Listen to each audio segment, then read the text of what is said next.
Okay, so ringkasnya macam itulah. Maksudnya benda yang tidak bergerak, so dua force yang terlibat. Satu force ke atas, satu force ke bahagian bawah. Bila benda yang bergerak tapi constant velocity, accelerationnya tidak ada, so dia akan menyebabkan resultant force dia zero. Okay, di mana dia bergerak, cumanya force ke belakang dan juga ke depan dia sama, atas bawah dia sama. Lagi satu, untuk fenomena yang satu lagi, dia akan ada pecutan, acceleration. Bila ada pecutan bermaksud dia ada resultant force. Bila ada resultant force bermaksud yang T, thrust dan juga frictional force dia ada perbezaan force. Okay? Di mana dia akan boleh meluncur laju ke bahagian hadapan. Okey, baik, seterusnya.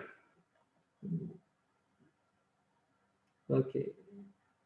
So kita pergi kepada example, okey, dah nak habis dah untuk tajuk ni, untuk subtopik yang pertama ni, subtopik Baik, figure 1.7 show coconut dengan mass dia 2 kg, fall, acceleration dia 9. Sketch the free body diagram of the coconut. So bila coconut tu jatuh, berapa force yang terlibat? Tuan tulis dalam chat. Dia jatuh secara vertikal, berapa force terlibat? Okey, 2 force. Okay. Air resistant, R, sebab dia tak contact dengan apa-apa, so dia punya force di atas dia adalah air resistant lah. Dan juga bahagian ke bawah dia adalah weight. Okay. Baik, seterusnya calculate the resultant force acting on the coconut. So sekarang ni, bila dia hanging, cikgu nak tanya dulu, bila dia melekat dekat bahagian atas, dia punya resultant force dia berapa sebelum dia jatuh? Resultant force dia berapa bila dia melekat dekat bahagian atas? Tuan tulis dalam chat. Sebelum dia jatuh, berapa dia punya resultant force? Okey, 0. Di mana R dan juga weight dia sama bila dia melekat dekat bahagian atas. So bila dia jatuh, dia tanya dekat dalam soalan ni. Calculate the resultant force acting on the coconut. Okay. So sebelum cikgu tunjukkan jawapan, try jawab dulu. Acceleration ni dia bagi 9. Cikgu bagi gambaran sikit kepada kamu. Sebentar kamu nak jawab. Okey, acceleration dia bagi 9A. So formula apa kita nak guna? Sekarang ni dia jatuh ke bahagian bawah, dua force yang terlibat, R dengan weight. Bila dia jatuh, force mana yang lebih di antara R dan juga weight? Tuan tulis dalam chat. Weight lebih. So kalau weight yang lebih akan tolak yang kurang. Weight akan tolak dengan R sama dengan resultant force F. Ni formula dia. Okay, sekarang ni weight. Nilai weight berapa? 2 kg. Gravity dia 9.81. So weight dia berapa? Hello? Kalkulator ada tak? Kalkulator 9.81 darab dengan 2, 19.62. Okay, 19.62. Force. F is equal to MA. Okay. Acceleration. Dia ada bagi acceleration? Ada. 9. Dia bagi 9 ke atas. Mass dia bagi 2 kg. 2 darab 9. 29, 18. Okay, so R dia berapa? Masuk. R dia berapa? 19.62 tolak dengan 18. So R adalah, tekan kalkulator, 19.62 tolak dengan 18. Hello, berapa? Ni semua tidur ke ni? Hello, jawapan berapa? 1.62 unit Newton. Betul tak jawapan kamu? Okey, kita tengok jawapan.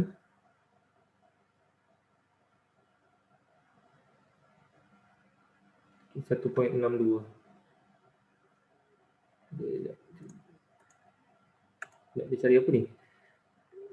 Calculate the resultant force acting on the coconut. Resultant force dia. Sorry. Kita nak cari F kan? F tadi lah yang 18 point mass darab dengan acceleration. So 18 lah. Sorry. 18 tadi lah yang kita cari untuk dia punya resultant force. R tu dia punya normal reaction ataupun air resistance. Okay. State the direction of the resultant force. So direction resultant force dia ke bahagian bawah lah, downward. Dan last sekali yang kita dah cari tadi tu adalah air resistance R. Okay. R tadi adalah 1.62 Newton. Okay. Okay, boleh tak soalan ni? So W adalah weight, R adalah normal reaction ataupun air resistance dan juga F adalah resultant force. Faham ataupun tidak? Tulis dalam chat, faham ke tak? Tak faham, tulis je tak faham kalau tak faham. Tu ulang balik. Okey boleh Faham. Okey baik, seterusnya example 2. A passenger of mass 60 kg in the lift. Okey, ada orang ni dia duduk dalam lift, dia punya mass dia adalah 60 kg.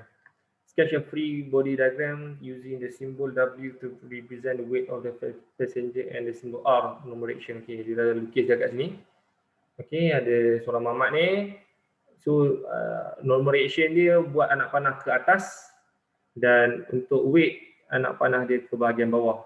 Cumanya syarat untuk kamu buat body diagram ni adalah di mana kamu kena sentuh objek tersebut. Ni objek kan, sentuh baru buat garisan sentuh objek tu ke bahagian bawah.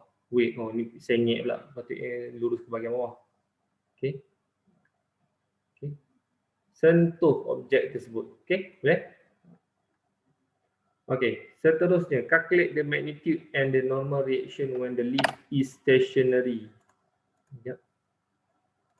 Okay, tolong calculate ya.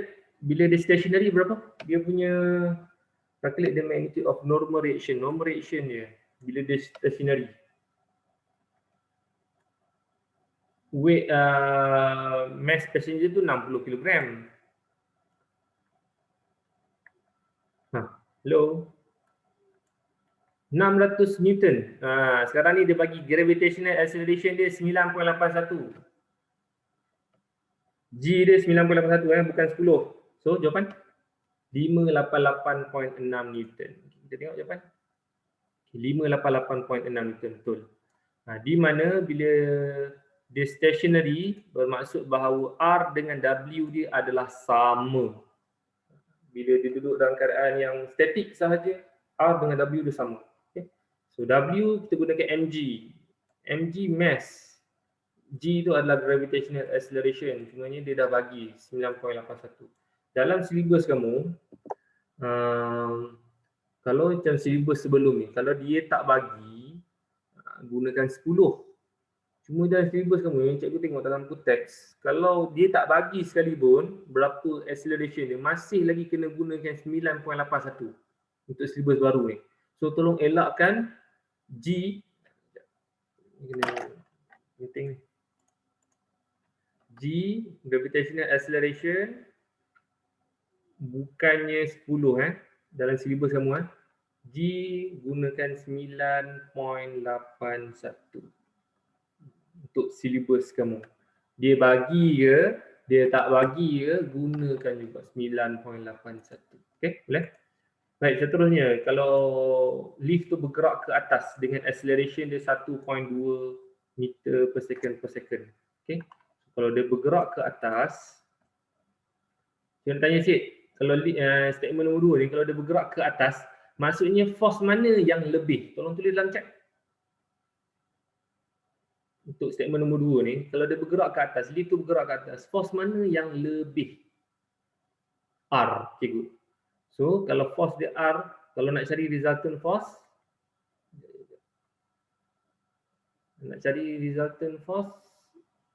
ini apa kira ni?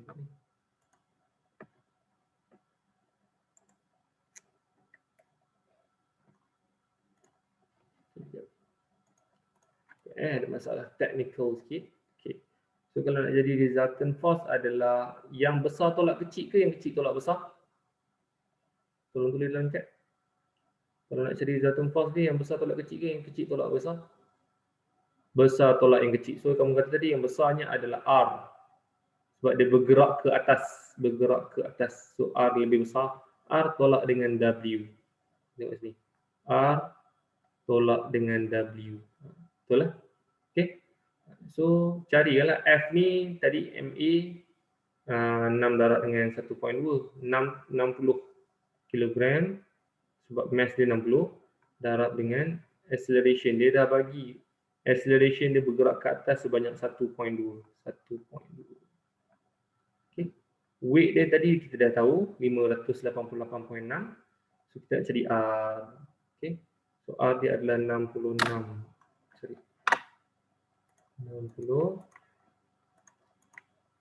660.6 Newton. Okey, seterusnya moving with a uniform acceleration. Tadi baru kita belajar kalau dia bergerak secara uniform acceleration. So apa statement yang kita boleh bagi tahu? Apa yang zero kalau dia bergerak secara uniform acceleration dan uniform velocity? Tolong tulis dalam chat apa yang zero.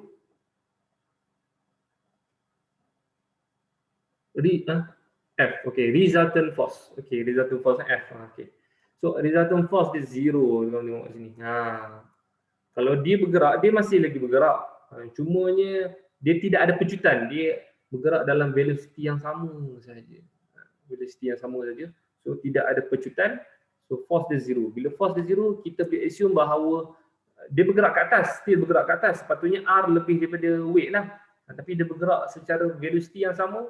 So kita boleh assume bahawa R adalah sama nilai dia dengan W. Jadi sama maksudnya normal force dia adalah 588.6 Newton. Sama dengan weight. Sama dengan weight. Okay. Faham ke tak?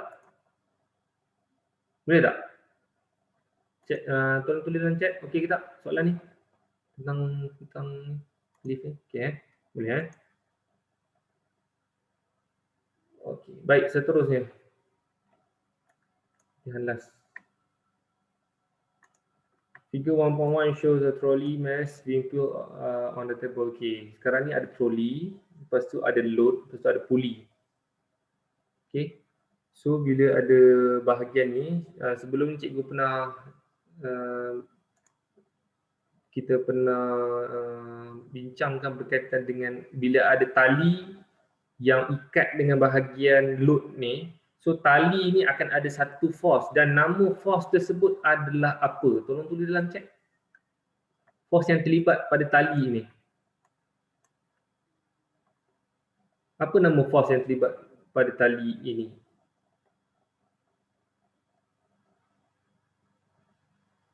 Tension, ya betul. Okay. T tension. T. Katakanlah kalau dia bergerak ke bahagian bawah, so force dia ke sini, force dia ke dia tarik ke bahagian sini, ni tarik ke bahagian sini. Tali itu akan tarikkan trolley tersebut dan juga tali tersebut akan tarik load tersebut. Okay, tension. Okay, baik. So figure show a trolley being put on table load. Okay, the trolley move with acceleration 4 ms -2. Friction dia adalah 6 Newton. Sketch a free body trolley of the trolley and the load using W. Okay. So cara lukisan dia adalah macam ini. Okay. Di mana kalau ada trolley yang kontak dengan bahagian meja, so trolley tersebut bergerak, so dia akan terlibat 4 force. Okay, for normal force, weight, frictional force dan juga tension. Tension ni sama juga macam thrust lah. Okay, tension . Kalau untuk bahagian load ni, dia hanya ada 2 force saja sebab dia bergerak secara vertikal. Kalau dia bergerak secara horizontal dan ada contact surface, maksudnya dia akan ada 4 force. So kalau load ni, dia hanya ada 2 force saja. So cara lukisan dia macam ini. Okay. Kalau katakanlah cikgu, okay, sekarang ni cikgu hangingkan pen ni. So dekat bahagian apa dia ni, getah ni, dia memegang force daripada pen ini. So cikgu nak tanya tension tersebut ke arah mana sekarang ni? Tolong tulis dalam chat. Tension untuk getah ni ke arah mana sekarang ni? Yang memegang pen ni. Tension ke arah mana? Arah tension tersebut. Ke arah atas. Ya, betul. So apa-apa dekat dalam lukisan yang kamu nak lukis untuk tension, dia mestilah menarik objek tersebut. Kamu tengok ni. Tension tu menarik objek. Objek ni objek dia tarik. Ni objek dia tarik. Itu tension. Okay? Force yang menarik objek tersebut. Okay, compare the weight of the trolley with the normal reaction. Okay. Comparekan weight untuk trolley dan juga normal reaction. So weight dengan trolley dia adalah sama kan? Okay, weight of trolley dan juga normal reaction adalah sama. Sebab dia bergerak kiri dan juga kanan, dia tak bergerak atas bawah. So R dengan W ni dia adalah sama. Okay, weight of trolley dan juga normal reaction adalah sama. Okay, baik, seterusnya. Calculate the resultant force acting on the trolley. Carikan resultant force yang bertindak ke atas trolley tersebut. Okay. So, formula dia adalah, dia nak cari resultant force, so formula dia adalah F. Sekarang ni dia bergerak dengan acceleration berapa? Ni dia bagi tahu dah. Trolley move with an acceleration 4. So boleh terus masuk F is equal to MA. Mass untuk trolley adalah 1.2 kg. Okey, masukkan saja 1.2 darab dengan 4 dapat 4.8. Okey. So itu adalah resultant force.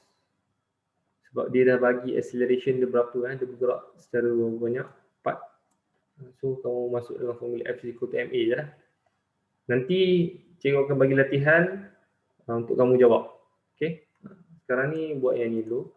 Kita tengok yang ni dulu. Baik, seterusnya. Calculate the tension in the string pulling the trolley. Carikan tension untuk menarik trolley tersebut. Okey, yang T ni ya. Okey. Sekarang ni dia bergerak ke arah kanan. Okay, tension bergerak ke arah kanan. Resultant force dia kita dah dapat tadi dah. Sekarang ni kalau dia bergerak ke arah kanan, di antara tension dan juga frictional force, mana yang lebih? Tolong tulis dalam chat. Tension yang lebih. Okay, tension yang lebih. So tension lebih lagi daripada frictional force, sebab itulah dia boleh bergerak ke arah kanan. So yang lebih akan tolak yang kurang.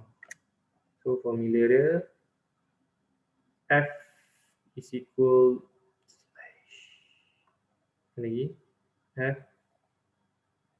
is equal to tension tolak dengan apa dia bersambung ni. Okay, frictional force. Okay, macam ni. Okay. So bila dah susun-susun balik, sebab F ni kita dah dapat tadi, kita dah kira. Frictional force dia bagi kat sini 6 Newton. So bila susun-susun balik, dia akan dapat 10.8 Newton. Okay, itu adalah tension. Tension dia. Okay, 10.8 Newton ni. Tension 10.8 Newton. Okay, baik. Seterusnya adalah E. What is the mass of the load? Kita nak cari mass untuk load tersebut menggunakan formula F is equal to MA juga. Semuanya sekarang kita dah dapat tension. Okay, F is equal to MA. Semuanya mass kita tak tahu apa. Okay. So kita gunakan formula F is equal to B tolak T. B ni adalah weight untuk load tersebut. Disebabkan oleh load akan bergerak ke bahagian bawah. Kejap. Di antara B dengan T ni, fokus pada ni. Sekarang ni kita fokus kepada load, nak cari mass untuk load.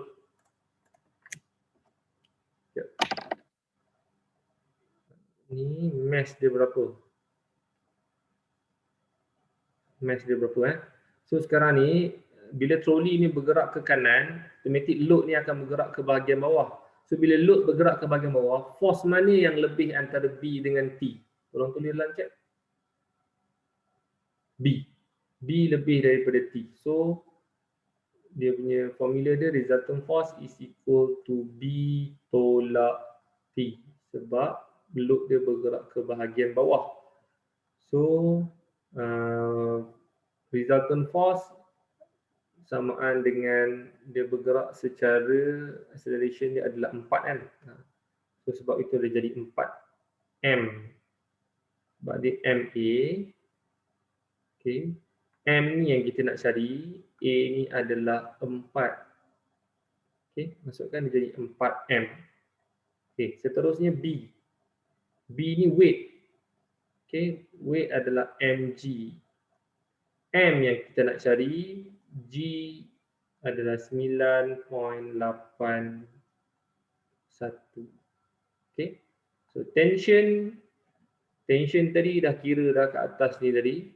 So kita dah dapat nilai tension dia 10.8. Masuk-masuk jadikan M saja sebagai dia punya subjek. So M dia akan jadi mass dia akan jadi 1.86 kilogram. Okey?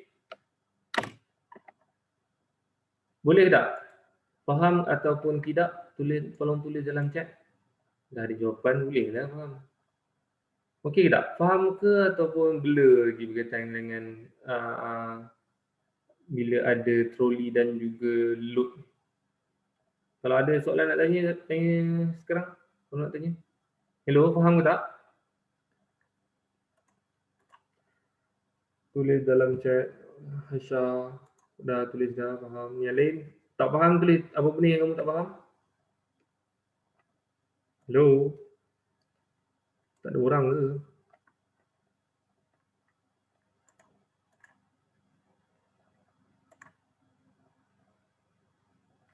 Okay, last kita try formative practice ni.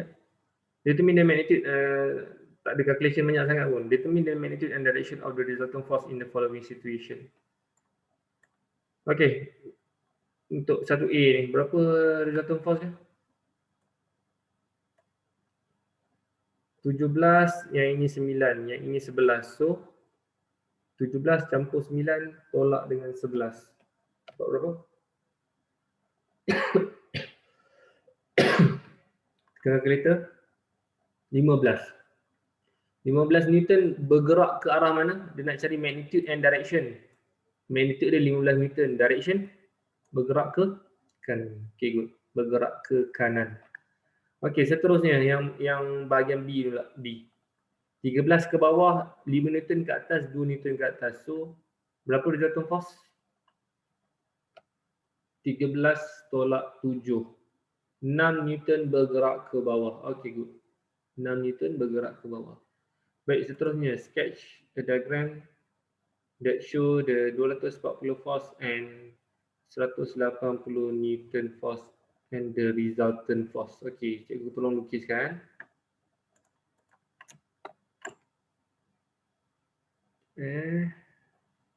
Cikgu bantu kamu lukis macam ni je. Ni 240. Ni 180.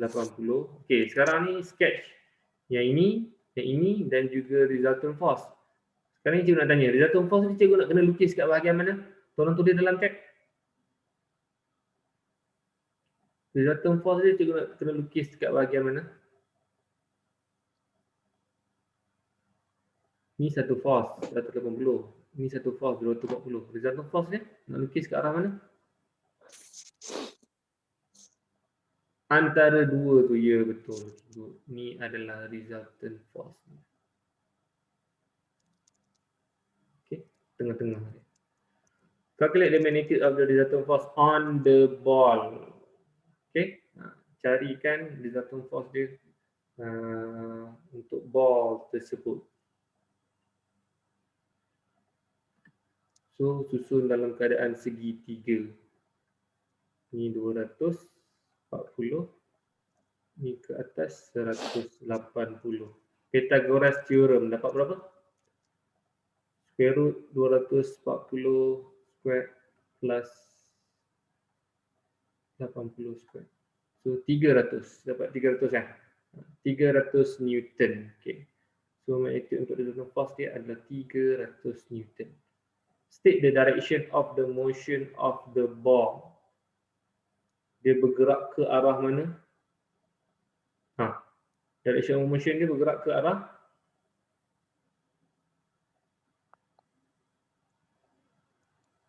ke arah tengah-tengah daripada dua force ni lah. Ke arah middle of the force 180 dan juga 240 Newton. Okay. Dia bergerak di antara kedua-dua force. Okay, baik. So, untuk hari ini itu sahaja kelas kita. Nanti kita akan sambung lagi untuk subtopik yang seterusnya. Dan juga sebelum kita sambung subtopik untuk resolution of force ni, kita buat latihan dulu sikit untuk next class nanti dah bukan sekarang. Okay, baik. Setakat yang kita belajar ni, boleh tak? Boleh kecap tak? Tulis dalam chat, okey tak? Hello, okey tak? Boleh cikgu? Boleh? Okey Okey, baik. So, itu sahaja untuk kelas hari ini. Nanti kita sambung lagi minggu hadapan. Okay. Assalamualaikum warahmatullahi wabarakatuh.